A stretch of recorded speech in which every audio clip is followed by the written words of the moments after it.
Caleb and Elena sat in their small living room, holding hands. They had not slept well since moving in. Every night, they heard whispers coming from the walls. At first, they thought it was just the old house making noises. But soon, the whispers became clear. Leave. Elena heard the word first. Caleb did not believe her, but the next night, the whispers grew louder. To prove there was nothing strange, Caleb put an old tape recorder in the hallway and let it record overnight. The next morning, they played the tape. The whispers were clear now. Many voices were speaking at the same time. Some sounded scared, others were begging. Then came the last message. It is coming. You must leave.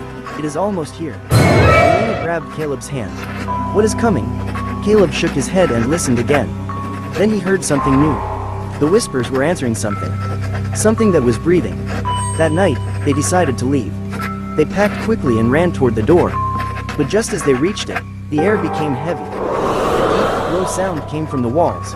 The front door slammed shut. Then, silence. A slow creak came from the top of the stairs. They saw a shadow move. It was not a ghost, not just darkness. It was something real. It had been waiting. The whispers grew louder. Run!